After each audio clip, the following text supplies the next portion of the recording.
ایسی دلیلیں موجود ہیں کہ انصاف پسند انسان اگر انصاف سے کام لے تو وہ سارے شک ختم ہو جاتے ہیں، سارے شک، سارے تردد، سارے ڈاؤٹس ختم ہو جاتے ہیں۔ تو اگر انسان عقل سے کام لے تو قرآن میں کوئی شک نظر نہیں آتا۔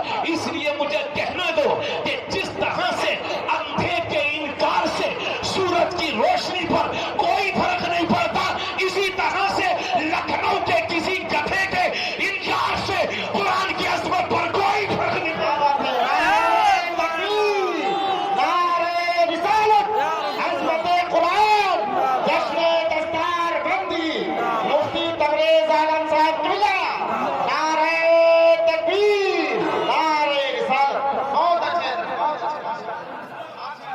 اللہ اکبر کبیرہ۔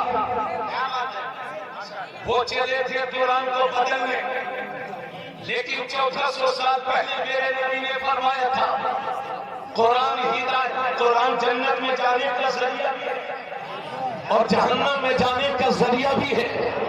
ٹکرانا مت قرآن سے۔ تاریخ بولتی ہے کہ جو قرآن سے ٹکرایا اس کا خاتمہ ہو گیا ہے، نیست و نابود ہو گیا۔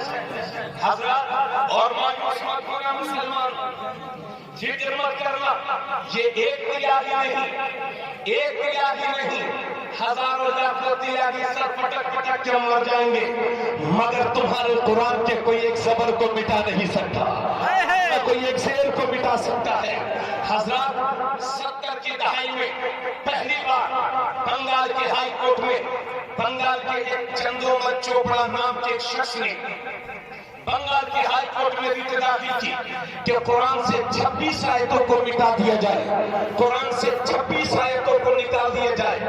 اس وقت کے ہائی کورٹ نے چندو مت چوپڑا کی اس ایپلیکیشن کو، درخواست کو، ریٹ کو سماعت کے لیے قبول کر لیا۔ بنگال کے مسلمانوں کے دل دھڑکے، پریشان ہوئے۔ اللہ کا کرم دیکھیے، حکومت بنگال نے اعلان کر دیا کہ بنگال کے مسلمانوں کو پریشان ہونے کی ضرورت نہیں ہے، خود ہم مسلمانوں کی طرف سے قرآن کا مقدمہ بنگال کے ہائی کورٹ میں لڑیں گے۔ یہ بنگال کی حکومت نے کہا تھا اور ذلیل و خوار ہو گیا چندو مت چوپڑا نام کا وہ شخص، اور اس کے 40-50 سال کے بعد لکھنؤ سے یہ آواز اٹھتی ہے قرآن سے آیات مٹا دیے جائے، قرآن کے زبر کو مٹا دیا جائے، قرآن میں تبدیلی کر دی جائے۔ سپریم کورٹ نے بھی ذلیل کیا ہے، اور میں کہتا ہوں دنیا کے سارے کورٹ، اور میں یہ سچی بات کہہ رہا ہوں، مشکل ضرور ہے مگر سچائی یہ ہے کہ میرا قرآن دنیا کے کسی کورٹ کا محتاج نہیں ہے، بلکہ دنیا کے سارے کورٹ میرے قرآن کے محتاج ہے۔ نہ کوئی ایک سبق مٹا سکتا ہے، نہ کوئی شعر مٹا سکتا ہے، نہ کوئی رکو مٹا سکتا ہے، نہ سورہ مٹا سکتا ہے۔ اللہ کی قسم، تو زبر زیر مٹانا تو دور کی بات ہے، قرآن کا کوئی ایک نقطہ بھی نہیں مٹا سکتا۔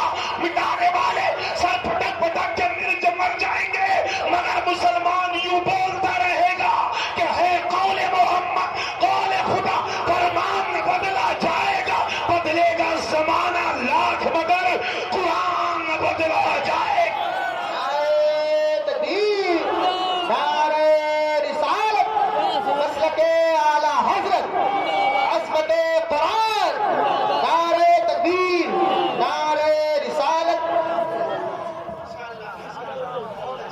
جب قرآن کی 26 آیتوں کے تیاری نے سپریم کورٹ میں ریٹ داخل کی تو کچھ مسلمان بچے نوجوان مجھ سے ملے، کہا حضرت بات قرآن کی ہے، ہم دھرنا دیں گے، احتجاج کریں گے۔ میں نے کہا قرآن کے لیے کیا کر سکتے ہو؟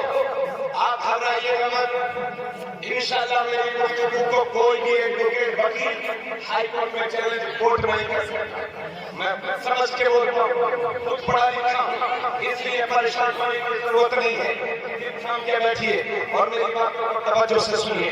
حضرات، سپریم کورٹ میں جب یہ ریٹ داخل ہوئی تو مسلمان نوجوان پریشان ہوتے، کیونکہ ہماری عادت ہوتی ہے کہ ہم جذباتی تو ہوتے ہیں، اور یہ بھی سچائی ہے کہ چاہے ایک وقت کی نماز نہ پڑھنے والا مسلمان ہو، مگر جب بات نبی کی ہوگی، بات جب قرآن کی ہوگی، تو یہ مسلمان جان بھی دے گا اور مال بھی دے گا۔ نوجوان مجھے مل گئے، کہا مولانا صاحب ہم دھرنا دیں گے، ہم احتجاج کریں گے۔ میں نے کہا کیوں احتجاج کرو گے، کیوں دھرنا دو گے؟ اور یہ بھی سن لو آج کے بعد چاہے جو بات ہو انشاءاللہ ہمارے علماء سمجھیں گے ہندوستان کی آزادی کے لیے انہوں نے اپنی گردنیں دی تھی، تو قرآن کے تحفظ کے لیے ضرورت پڑے گی تو مال بھی دیں گے، گردن بھی دیں گے، مگر بلا ضرورت روڈ پہ لے کے نہیں اتریں گے، کیونکہ ہم موجودہ ہندوستان کی حالت دیکھ رہے ہیں۔ ہم اپنا ہی حق مانگنے کے لیے روڈ پر ہوتے ہیں اور ہمارے ہی نوجوانوں کو سینے پہ گولیوں سے سہنا پڑتی ہے اور ہمارے ہی نوجوانوں کو جیل میں ڈال دیا جاتا ہے۔ اس لیے ہم دھرنا نہیں دیں گے، احتجاج نہیں کریں گے۔ آج کے جشن غوث الورا سے، آج کے اس عظیم الشان جلسے سے اعلان کیا جاتا ہے کہ اگلا مشن ہمارا یہ ہے کہ جب کبھی بھی قرآن کے خلاف کوئی ایک زبان کھلے گی تو ہم 100 زبانیں قرآن پڑھنے والی تیار کر دیں گے۔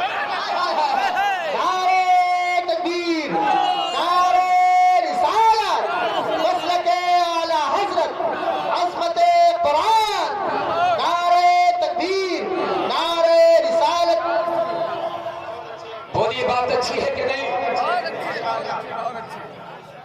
تو یہ زبان قرآن کے خلاف کھلے گی تو سن لو، ہر گاؤں میں نہیں، ہر خاندان میں نہیں، بلکہ ہر چھت کے نیچے ہندوستان میں حافظ قرآن نظر آئے گا۔ ہر چھت کے نیچے انشاءاللہ۔ اور یہ کتاب صبح قیامت تک مٹنے والی نہیں ہے، کیونکہ میرا دعویٰ ہے، میرا یہ چیلنج ہے، کیوں ساری دنیا کی کتابوں کو اٹھا کر کے سمندر میں ڈال دو اور 100 سال تک پابندی لگا دی جائے کہ کوئی کتاب نہیں چھپے گی انڈیا میں، تو 100 سال کے بعد جب بلاؤ فلاں کتاب تو آ جا، نہیں آئے گی، فلاں تو آ جا، نہیں آئے گی، لیکن 100 سال کے بعد جب بلاؤ گے اے قرآن تو آ جا، تو ہمارے یہ چھوٹے بچے اپنے سینے لے کر کے حاضر ہوں گے۔ اس لیے قرآن تمہاری شان بھی ہے، قرآن تمہاری جان بھی ہے، قرآن تمہاری پہچان بھی ہے۔ اب میں آپ سے ایک سنجیدہ سوال کرنا چاہتا ہوں پوری قوم سے، اے نوجوانوں اور پڑھے لکھے میرے بھائیوں اور بے پڑھے لکھے سے میں پوچھنا چاہتا ہوں کہ آپ قرآن کے لیے جان دینے کے لیے تو تیار ہیں، لیکن قرآن پڑھنے کے لیے تیار کیوں نہیں ہیں؟ کس بات کے مسلمان ہو یا اگر 70 سال کی زندگی میں قرآن نہ سیکھ سکے تو پھر کیا سیکھا ہے آپ نے زندگی میں؟ کس بات کے مسلمان ہوا؟ آپ نے زندگی میں سارے شوق پورے کر لیے، لاکھوں کروڑوں روپیوں کی شادی کر کے نام روشن کر دیا علاقے میں، مگر آپ نے قرآن کے لیے کیا کیا؟ پوچھنا چاہتا ہوں سرائی کے جلسے میں آئی ہوئی میں اپنی قوم سے، کیا کیا ہے آپ نے قرآن کے لیے؟ اسی مجموعے میں اگر میں ہاتھ اٹھاؤں کہ کتنے لوگ قرآن پڑھے ہوئے ہیں تو صرف 30 سے 40% لوگ قرآن پڑھے ہوئے ہوں گے، اور 40% وہ ہوں گے جنہیں کچھ آتے ہی نہیں، اور 20% وہ ہوں گے کہ میں پوچھوں قرآن آتا ہے، بولے ہاں حضرت تھوڑا کچا، یعنی زندگی میں وہ پک گئے۔ اگر کچھ کچا رہ گیا تو قرآن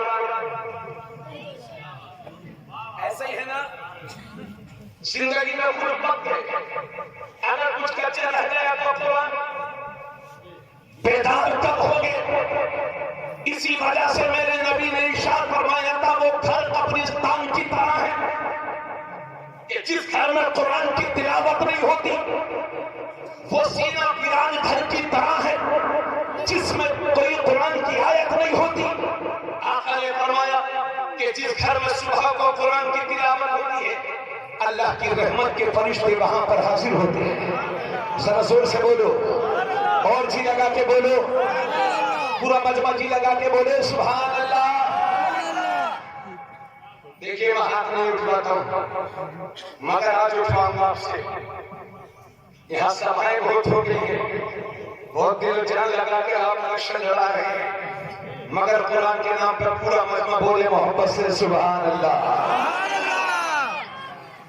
حضرات آپ نے فرمایا وہ سینہ پیران گھر کی طرح ہے کہ جس میں قرآن نہیں ہے، اور جس گھر میں صبح کو تلاوت ہوتی ہے قرآن کی، اس میں اللہ کی رحمت کے فرشتے نازل ہوتے ہیں، اور جس گھر میں صبح کو قرآن کی تلاوت نہیں ہوتی، اس گھر میں صبح ہی کو عذاب کے فرشتے نازل ہوتے ہیں۔ اس گھر سے خیر و برکت کا خاتمہ ہوتا ہے جہاں قرآن کی تلاوت نہیں ہوتی۔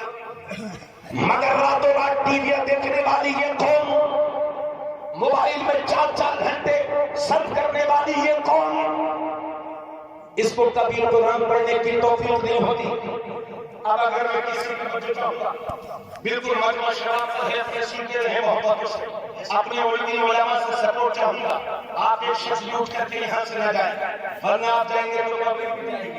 حضرات سوال یہ ہے کہ 4 گھنٹے موبائل کو دیکھ رہے ہیں، ٹی وی دیکھ رہے ہیں، خبر دیکھ رہے ہیں، مگر قرآن کا ایک رکوع پڑھنے کی توفیق نہیں ہوتی۔ بولو سچی بات ہے۔ اور سنیے میری بات، بہت سارے لوگوں کو قرآن پڑھنا نہیں آتا، مگر انہیں اخبار بھی پڑھنا نہیں آتا، لیکن عالم یہ ہے کہ صبح صبح پردھان جی کے دروازے پہ پہنچ گئے کہ پردھان جی بتاؤ تو صحیح کون سی سیٹ کہاں نکل رہی ہے، کیسا قرآن چل رہا ہے، کیا ماحول ہے، ذرا بناؤ پڑھ کے اخبار۔ ایک قرآن کے نام لینے والوں، قرآن سے محبت کرنے والوں، کیا کبھی یہ بھی توفیق ہوئی آپ کو کہ اپنے بچوں سے کہا ہو یا بیٹی سے کہا ہو بیٹی مجھے قرآن کا چند رکوع پڑھ کے سنا دے؟ ماشاءاللہ کبھی یہ بھی توفیق ہوئی ہمیں؟ اسی وجہ سے میرے نبی ارشاد فرماتے ہیں میرے امتیوں قرآن پڑھو، کیونکہ جو قرآن کا ایک حرف پڑھتا ہے، من قرأ حرفا من کتاب اللہ فلہ بہ حسنہ والحسنۃ بعشر امثالها۔ آقا فرماتے ہیں کہ جس نے قرآن کا ایک حرف پڑھا تو اللہ اس کے 10 گناہوں کو معاف فرمائے گا۔ جی لگا کے بولے 10 گناہوں کو معاف فرمائے گا، اور اس کے اسے 10 نیکی عطا فرمائے گا۔ آقا فرماتے ہیں جس نے قرآن کا ایک حرف پڑھا، ایک بھائی کی توجہ، جس نے قرآن کا ایک حرف پڑھا اللہ اسے ایک نیکی عطا فرمائے گا، اور حدیث شریف میں لکھا ہے کہ وہ ایک نیکی 10 نیکیوں کے برابر ہوگی۔ اس کے بعد آقا فرماتے ہیں میں یہ نہیں کہتا کہ الف لام میم ایک حرف ہے، بلکہ الف ایک حرف ہے، لام ایک حرف ہے، میم ایک حرف ہے، تو کوئی صرف الف لام میم پڑھے تو اللہ اس کے 30 گناہوں کو معاف فرمائے گا اور اسے 20 نیکی عطا فرمائے گا۔ غور سے سن لیجئے، 3,21,267 حروف ہیں قرآن میں، 3,21,267 حروف ہیں قرآن میں۔ جس نے قرآن ایک بار پڑھا اسے 32,12,670 نیکیاں ملا کرتی ہیں۔ 32,12,670 اسے نیکیاں ملا کرتی ہیں۔ یہ ہے قرآن کی شان۔ اب آئیے ذرا سنیے، مجھے اس بات کا یقین ہے کہ مجمع میں اکثر لوگ وہ ہوں گے کہ جنہیں قرآن صحیح سے پڑھنا نہیں آتا، مگر مجھے اس بات پر بھی یقین ہے کہ کوئی مسلمان یہاں پر ایسا نہ ہوگا جسے قل هو اللہ شریف یاد نہ ہو۔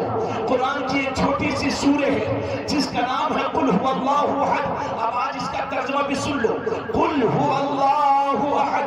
اے حبیب آپ کہہ دو اللہ ایک ہے، اللہ الصمد، اللہ بے نیاز ہے، لم یلد ولم یولد، نہ وہ کسی سے پیدا نہ اس کی کوئی اولاد، یعنی نہ وہ کسی کی اولاد اور نہ اس کی کوئی اولاد، ولم یکن لہ کفوا احد، اور اس کے برابر کوئی نہیں، اللہ کے مثل کوئی نہیں، اللہ کے مقابل کوئی نہیں، اللہ کی طرح کوئی نہیں۔ ایک چھوٹی سی سورہ ہے مگر سبحان اللہ اس کی شان تو دیکھو۔ ایک بار میرے نبی کھڑے ہیں، ساتھ میں حضرت ابو ہریرہ ہیں اور ایک صحابی میرے نبی کے سامنے کھڑے ہو کر کے پڑھتے ہیں قل هو اللہ احد اللہ الصمد لم یلد ولم یولد ولم یکن لہ کفوا احد۔ جب نبی نے سنا تو فرمایا وجبت وجبت وجبت، واجب ہو گئی واجب ہو گئی واجب ہو گئی۔ حضرت ابو ہریرہ وہی کھڑے تھے، عرض کرتے ہیں یا رسول اللہ ما وجبت، یا رسول اللہ کیا واجب ہو گئی؟ نبی نے فرمایا جس نے قل ہو اللہ پڑھا اس کے لیے جنت واجب ہو گئی۔ نعرہ تکبیر، آپ تو اٹھائے نعرہ لگائے، نعرہ رسالت، مسلک اعلی حضرت، عظمت قرآن، عظمت قرآن، جشن دستار بندی، نعرہ تکبیر، نعرہ رسالت۔ بہت اچھا، بہت اچھے۔ آج غریبی کی شکایت ہے اس مجمع میں درجنوں لوگ وہ ہوں گے کہ جنہیں غریبی کی بہت شکایت ہے۔ ارے غریبی آتی ہے اور سچی بات ہے، ہر وقت میں رزق دینے والا اللہ ہے، رزق دینے والا اللہ ہے، اور میں دعویٰ نہیں کرتا، مگر آج کے ترقی کے دور میں بھی اگر کوئی شخص غریب ہے اور اس کا چولہا نہیں جل رہا ہے تو سمجھ لو یا تو اس کے اعمال بہت خراب ہیں یا بہت بڑا لفنگا اور کاہل ہے۔ بولو صحیح بولو کہ نہیں؟ آج کے دور میں کیونکہ مونگ پھلی بھی ٹھیلے پہ لے کے نکل جاؤ تو شام کا 300 روپے لاؤ، تو غریبی بلانے سے آتی ہوئی جس گھر میں چٹی پہن پہن کے بیٹیوں کے سامنے مرد نہا رہے ہوں وہاں برکتیں کہاں سے آئیں گی؟ جس گھر کے 7 اور 8 اور 10 ممبر ہوں اور صبح کی نماز میں سارے کے سارے سوتے ہوں کہاں سے آئیں گی اس گھر میں برکتیں؟ جس گھر میں 12 بجے تک ٹیویاں چلتی ہوں، جس گھر میں 12 بجے تک محلے والوں کو گانوں کی آواز آتی ہو، اس گھر میں برکتیں کہاں سے آئیں گی؟ حضرات گرامی، اب قل ہو اللہ شریف سے برکتیں کیسی آتی ہیں سنیے۔ ایک صحابی ہیں حضور کی بارگاہ میں حاضر ہوئے، عرض کرتے ہیں یا رسول اللہ میں غریب بہت ہوں، کچھ حکم فرمائیں۔ آقا نے فرمایا صبر کرو صبر کرو۔ وہ صحابی چلے گئے، صبر کرتے رہے، کچھ دنوں کے بعد پھر حاضر ہو گئے، عرض کرتے ہیں یا رسول اللہ غریب بہت ہوں، پریشان بہت ہوں، یا رسول اللہ میرے گھر میں جوان بھوکے ہیں، عورتیں بھوکی ہیں، بچے بھوکے ہیں، عورتیں پریشان ہیں، جوان پریشان ہیں، بوڑھے پریشان ہیں، یا رسول اللہ گھر کا چولہا تک بند ہے، فاقوں پہ فاقے پڑ رہے ہیں، یا رسول اللہ کہاں تک صبر کروں؟ غریبی نے گھیر لیا ہے۔ تو میرے نبی کی رحمت مسکرائی اور ارشاد فرمایا اے میرے صحابی اگر ایسا ہی حال ہے تو ایسا کر، جب شام کو گھر آیا کر تو ایک بار سلام کر لیا کر اور 3 بار قل ہو اللہ شریف پڑھ لیا کر، اللہ تیرے گھر سے غریبی کا خاتمہ فرما دے گا۔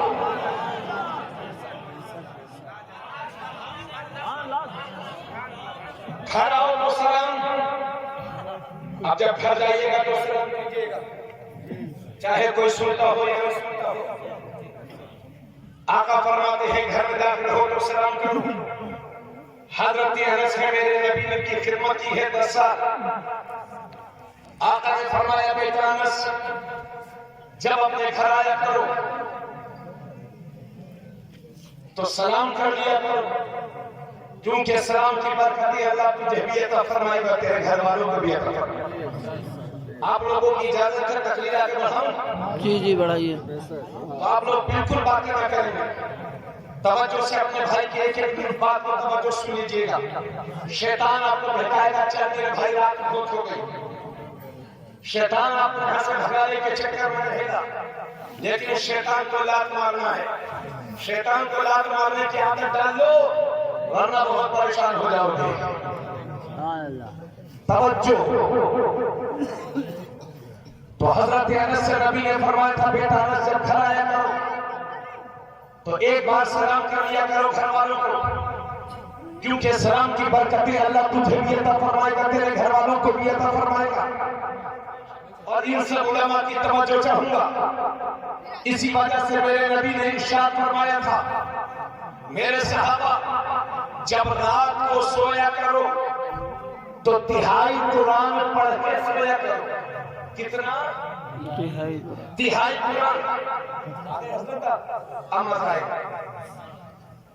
قرآن پڑھ کے سویا کرو۔ اور ایک حدیث شریف میں نے پڑھا ہے کہ جب کوئی مسلمان رات کو سوتے وقت قرآن کی چند آیتیں پڑھ کر کے سوتا ہے تو اللہ اس کی حفاظت کے لیے ایک فرشتے کو مقرر کر دیتا ہے جو فرشتہ اسے ہر طرح کے ڈاکو، ہر طرح کے سانپ بچھو سے بچاتا ہے، اور جب وہ بندہ سو کر کے اٹھتا ہے تو وہ فرشتہ اپنی ڈیوٹی نبھا کر کے اللہ کی بارگاہ میں چلا جاتا ہے۔ حضرات، اسی وجہ سے میرے نبی نے ارشاد فرمایا، اے میرے صحابہ، جب رات کو سویا کرو تو تہائی قرآن پڑھ کے سویا کرو۔ تہائی قرآن کتنا ہوتا ہے؟ قرآن میں 30 پارے، 10، 20، 30، 3 حصے، 30 پارے، 3، 10، 20، 30، تہائی کا مطلب ہو گیا 10 پارے۔ آقا نے فرمایا میرے صحابہ جب رات کو سو تو تہائی قرآن پڑھ کے سویا کرو۔ اللہ اکبر۔ اب بات یہ ہے، صحابہ حیرت میں پڑے کہ یا رسول اللہ سونے کے وقت کوئی اتنی جلدی 10 پارہ کیسے پڑھ سکتا؟ اور سچی بات یہ ہے، توجہ سے سنیں گے کہ اگر ایک پارے کو صحیح سے پڑھا جائے تو 15 سے 20 منٹ لگتا۔ کتنا؟ 15 سے 20 منٹ۔ کیوں حضرت؟ میں خود حافظ قرآن ہوں اور آپ سب کو مبارکباد پیش۔ میرے والد کی 1300 روپے تنخواہ تھی اس وقت، اور جب میں حافظ قرآن بنا میرے والد نے میری دستار بندی پر 5000 روپے خریدے میں خرچ کیا تھا۔ اللہ نے مجھے صلہ بھی عطا فرمایا۔ میں بچوں کو دیکھتا ہوں تو میری آنکھیں نم ہو جاتی ہیں۔ اللہ میرے والد کی قربت پر باران رحمت نازل فرمائے۔ آمین آمین۔ حضرات گرامی، تو ایک پارے کا مطلب ہوتا ہے 15 سے 20 منٹ لگ ہی جاتے ہیں، مگر اللہ اکبر، کیا ہو گیا ہے اس قوم کو؟ آنے والا ہے رمضان شریف، ایسا حافظ تلاش کرتے ہیں جو 2 منٹ میں ایک پارہ پڑھے، 2.5 منٹ میں ایک پارہ، 5 منٹ میں ایک پارہ، 40 منٹ میں 5 پارے اور 20 رکعت تراویح ہو گئی۔ تراویح اللہ اکبر، قرآن کے ساتھ کھلا ہوا مذاق۔ اور یہ قوم اتنی سیدھی ہے، اتنی سیدھی ہے کہ صبح کو تعریف کرتی ہے، ارے صاحب حافظ صاحب کا ہے بالکل ایروپلین انجن ہے، راجدھانی ایکسپریس۔ یہ قرآن کے ساتھ کھلا ہوا مذاق ہو رہا ہے کہ نہیں؟ میں دھیرے دھیرے تقریر کر رہا ہوں، آپ سمجھ رہے ہیں؟ اگر میں تیز تیز بولوں، رفتار سے بولوں تو آپ کہیں گے مولانا رہنے دو، جو تقریر سمجھ میں آئے وہ تقریر کس بات کی ہے، ایسا بولو جو ہمیں سمجھ میں آئے۔ تو میں پوچھنا چاہتا ہوں، یہ قرآن کے ساتھ مسجدوں میں تراویحوں میں کھلا مذاق کیوں کرتے ہیں آپ؟ اسی وجہ سے میرے نبی نے فرمایا تھا کہ بہت سے لوگ وہ ہیں جو قرآن تو پڑھتے ہیں، قرآن تو سنتے ہیں، مگر قرآن ان پر لعنت بھیجتا ہے۔ یہ ہندوستان کے مسلمانوں پر جو آفتیں آ رہی ہیں، یاد رکھیے یہ ہندوستان کی جو تراویح ہے نا، ہو سکتا ہے اسی کی وجہ سے آ رہا۔ اور ہوتا ہے کہ تماشا ایسے لگتا ہے امام صاحب کو بھی کہیں حج کرنے جانا، وہ فلیگ چھوٹ جائے گی امام صاحب، اتنی تیز پڑھتے ہیں۔ میں چھتیس گڑھ میں تراویح سنا رہا تھا تو 27 دن کی تراویح میں نے سنا، اب اگلے دن میں گیا، میں شہر چلا گیا دوسرے، تو جب میں اگلے دن حاضر ہوا تو لوگوں نے بتایا حضرت 17 منٹ میں 20 رکعت تراویح ہو گئی۔ اللہ اکبر، میں بھی پڑھوں گا۔ ایسا لگتا تھا بھائی صاحب امام صاحب تراویح نہیں پڑھانے، یہ کشتی کر رہے ہیں۔ یہ کھلا ہوا مذاق ہے قرآن کے ساتھ۔ ان بچوں کو بھی مجبور مت کرنا، ورنہ محنت سے جو نذرانہ ملتا ہے وہ بھی حلال کے بجائے حرام ہو جائے گا۔ صرف سود حرام نہیں ہے، بلکہ قرآن کو اس طرح پڑھ کر کے جو نذرانہ ملتا ہے وہ بھی حرام ہے۔ اور ان اپنے بچوں سے کہوں گا، میرے عزیزوں، تمہارا رزاق تمہارا پروردگار ہے۔ کسی امیر و رئیس و سرمایہ دار کے دعوی میں آ کر کے قرآن کے ساتھ کھلا ہوا مذاق مت کرنا۔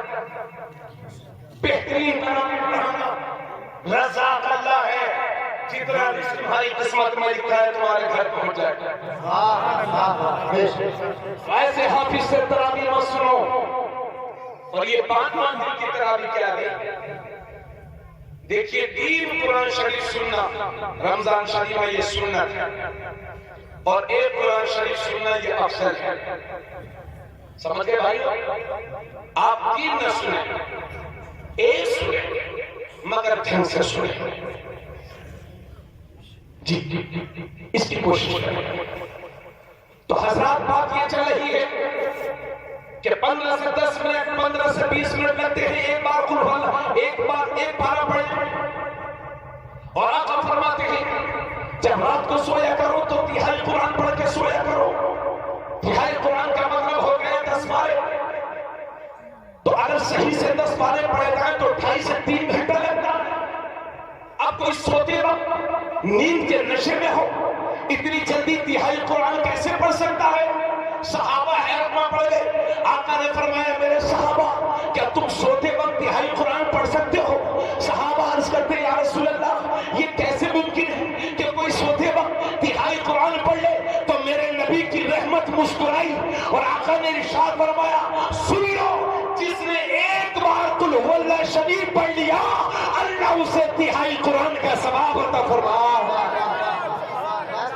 ارے مجمع سے کوئی نعرہ لگاؤ بھائی. نعرہ تکبیر، نعرہ رسالت، مسلک اعلی حضرت، عصمت قرآن، علماء اہل سنت. نعرہ تکبیر، نعرہ رسالت. جس نے ایک بار قل اللہ شریف پڑھی اللہ اسے، جس نے 3 بار قل اللہ شریف پڑھی اللہ اسے 3 قرآن کا ثواب عطا فرمائے. اور ان بچوں کے جو حافظ ہیں ان بچوں کے والد کون کون ہیں؟ ذرا ہاتھ اٹھائیں.